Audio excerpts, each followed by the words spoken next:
EDU224 From Vision to Reality, My Educational Ideology, B1800983. This module has explored a vast range of educational ideologies, both in and outside of the UK. It has not only helped me develop my own ideology, but has led me to re-evaluate my views on education completely. Before this module began, my philosophy was extremely limited. I only had my personal experience of the UK's mainstream education system and a few basic placement observations. I never realised there were as many other forms of schooling in the UK and that they were so different to the usual system. But before I go into detail on my personal ideology, I think it is important to define what one is.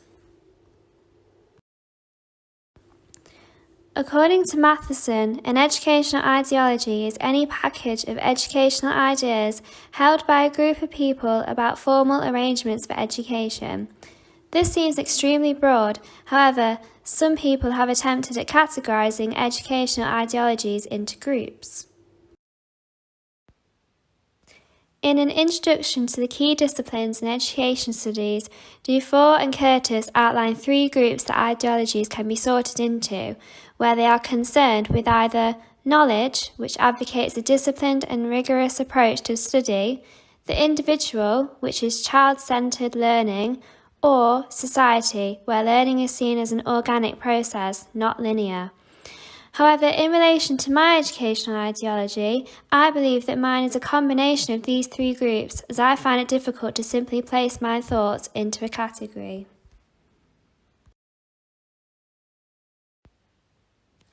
By combining my knowledge on alternative education systems with my own personal experience, I have formed my own educational ideology, which I have divided into a few key areas. The crucial impact teachers have on their students, a more balanced curriculum is needed, and the current form of assessment is not healthy. I'd like to discuss these three areas in detail, combining my own experiences with key educational figures and their beliefs. Teachers and the way in which they educate students are a crucial part to the education system. The role in which they play within a student's school journey is vital to their learning and should never be underestimated. However, in the current UK education system, there is far too much pressure for teachers to be perfect, outlined in the 2013 Department for Education Teachers Standards. This document is essentially a long list of high expectations for every teacher to meet. On one hand, this is a good way to ensure the standard of teaching is met, as a drop in this would have a negative impact on students. But I believe that this should be cut back into a few basic expectations, as the pressure from this document could have an even worse impact on teachers' mental health. These next few basic expectations form my educational ideology on the role of a teacher/educator. In my opinion, a teacher should be respectful. We live in a modernising world where all students and their parents/guardians need to be treated equally and with respect, no matter their race, what gender they identify as, their sexual orientation, and their financial situation.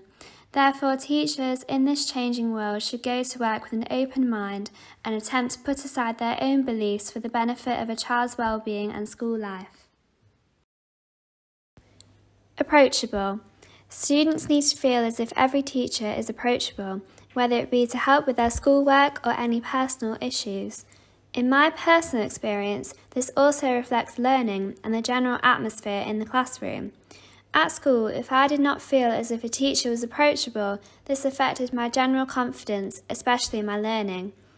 In relation to current education systems, I believe Finland is a good example of how building a close relationship with students proves to have a positive impact in results. In Finland, students often have the same teacher for up to 6 years of their education. This allows a close bond to form, and in few statistics, this clearly benefits students. 66% of pupils attend university. The difference between the strongest and the weakest students is the smallest on earth. and 93% of students graduate from secondary education. And lastly, passionate about the teaching profession or, in secondary, their specialised subject. This is always easy to see within a teacher. It is clearly reflected in their teaching style. Both Summerhill and Montessori schools outline this in what qualities they believe a teacher should have, and I agree with its importance. From my personal experience, I could clearly see which teachers were passionate as they constantly changed their teaching style and made learning fun. Those who did not rarely strayed from a textbook, which had a negative impact on my motivation for that subject. These expectations of any teacher would have a positive impact on students' learning, as children often look to educators as role models. In both primary and secondary school, I looked up to mine, and they inspired me to want to study education at a university level.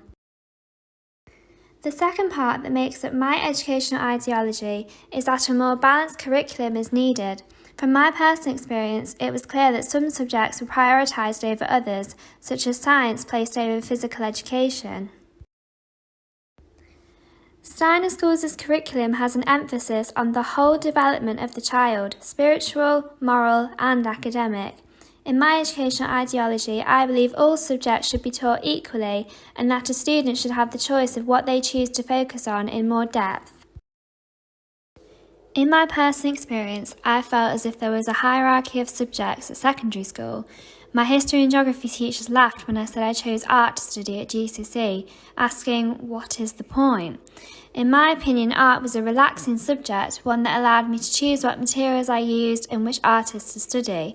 This also helped as a way to escape the anxiety caused by exams, which is outlined in the next part of my educational ideology. The last part of my educational ideology is that I believe that the current form of assessment is not healthy for students. The current UK system places too much emphasis on the grades achieved from exams. In my opinion and personal experience, exam season both at GCSE and A-level became a stressful time for me. The focus should be shifted equally onto personal development outlined in the Montessori approach to assessment. In a Montessori school, continual assessment is organically built into the essential functioning of an authentic classroom. Within this, they have a clear focus on their social and emotional behaviour. In my opinion, this should be built in alongside exams, and mental well-being should be seen as of equal importance to grades. Overall, my educational ideology emphasises the crucial impact teachers have on students and how they are under too much pressure from the government. The curriculum needs to be more balanced, with less knowledge-based subjects being seen as equal, and finally, the current form of assessment needs to include a focus on mental well-being.